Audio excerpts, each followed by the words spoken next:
Hello, Women at Refractories community. My name is Jennifer, and today I'm going to walk you through the highlights of the Voices of Refractory Survey results. Before we begin, Women at Refractories would like to thank all the participants of the survey. We couldn't have done this without you. In June, we launched the Voices of Refractory Survey for a period of 5 weeks, having these three main objectives in mind. So first is to assess the status of inclusivity in the industry.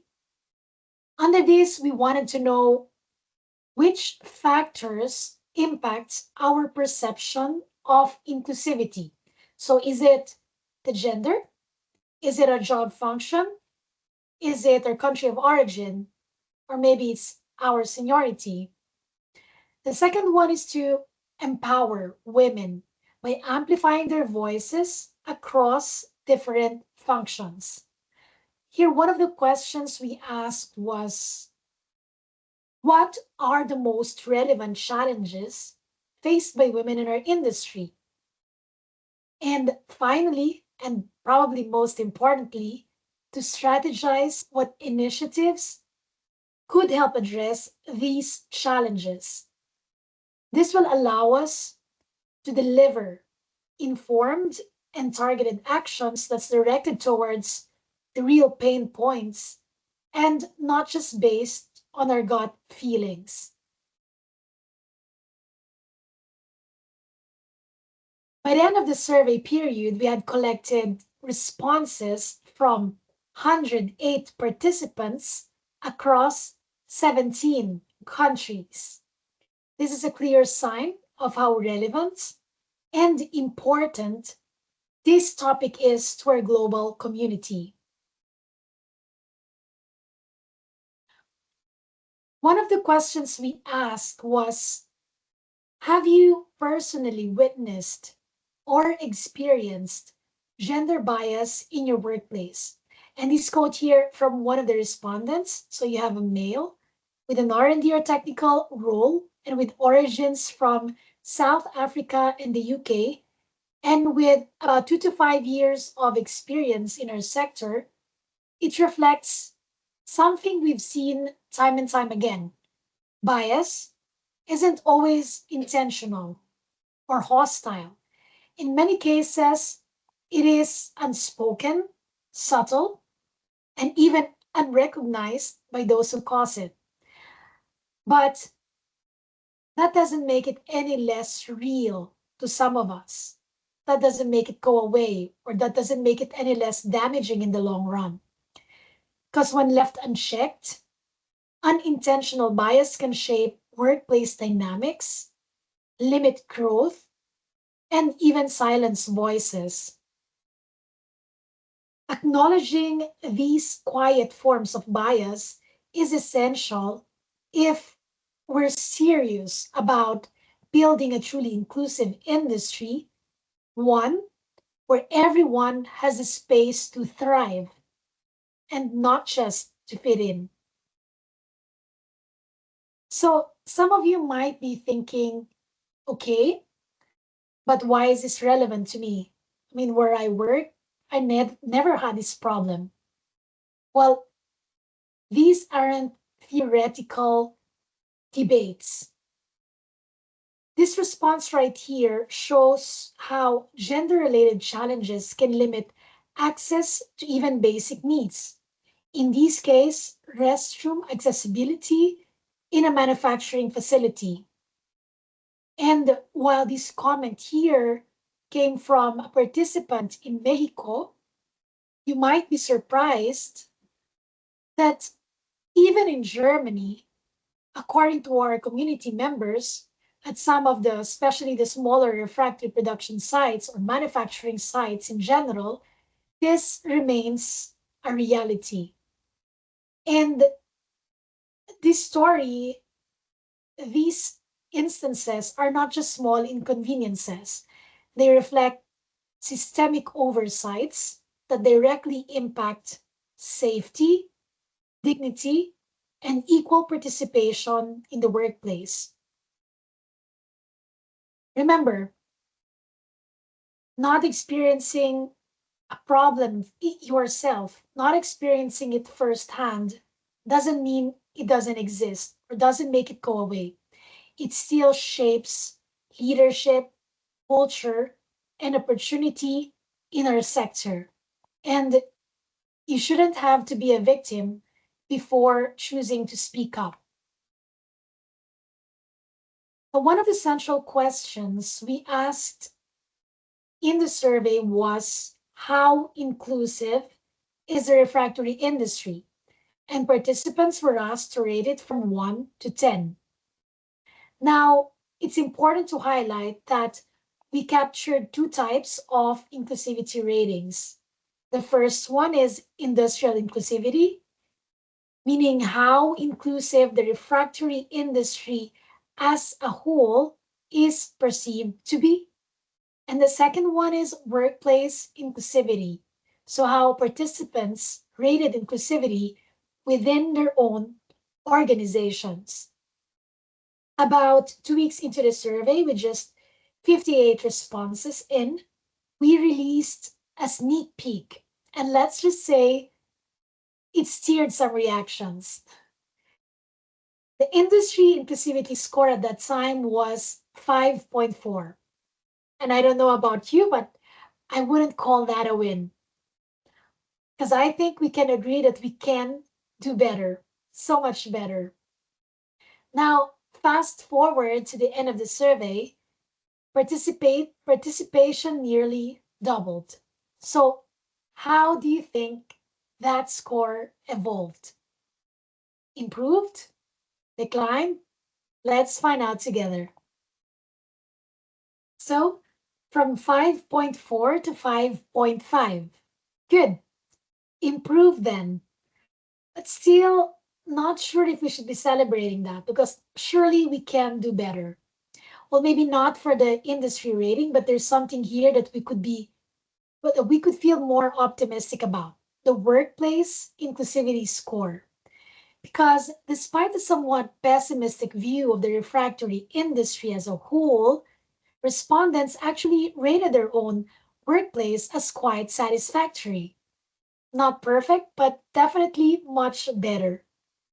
And that's really intriguing. Why do people feel their own environment is more inclusive while still seeing the broader industry in a less positive light? I don't have the direct or full answer to that, but maybe one way to explore it is by digging into the data. Let's scrutinize it. Let's look at the demographics of the participants. So we see here what the majority looks like in terms of their backgrounds. You have 73% women, 54% coming from the R&D or technical roles, and nearly half are highly experienced. You also have 65% of the respondents coming from Europe. Clearly, the sample is skewed.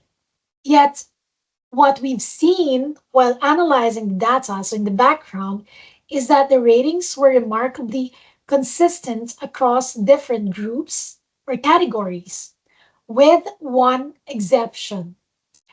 Participants from R&D or technical roles rated inclusivity higher, suggesting that they do not only enjoy a more equitable workplace experiences, but also they have a more optimistic view of the industry as a whole.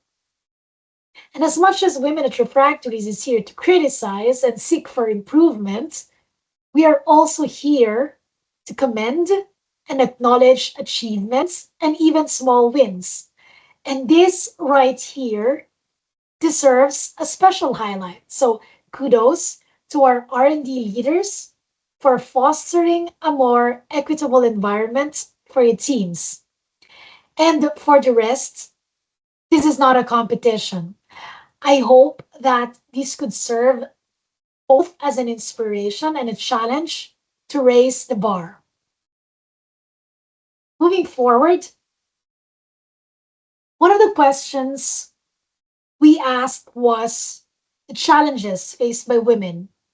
And here the top four answers were difficulty in achieving work-life balance. This particularly pertains to flexible hours, parental leave, and part-time options. The second one comes gender bias and stereotyping. Third one, limited access to leadership or advancement opportunities. And last but not the least, pay inequity. Why did I say not the least? Because what struck me the most here is pay inequity, not only because it ranked high among the many other issues that we've listed in the survey, but also because of the significant fraction of respondents saying, I don't know. They don't know if this is an issue. This indicates a concerning visibility on whether pay inequity is truly a subject. The uncertainty itself sends a strong message. Transparency and clarity are essential if we are to address barriers effectively. And what a better way to demonstrate this than by sharing the stories respondents entrusted to us. So now let's give the voice to them. First, a combined and a very similar input by two ladies, one with a commercial background from France and the other undefined function from Austria, says higher qualifications expected of women versus their male peers before getting promotion, especially in a commercial role. Approximately 10 years ago, I was not selected for a leadership talent program with the explanation that a male colleague was preferred because I could get pregnant. Another lady from Germany with an R&D role said, boy club behavior, prejudice, not being taken seriously, being ignored and not introduced or included, being called difficult and insulted when sexist behavior is mentioned, tokenism.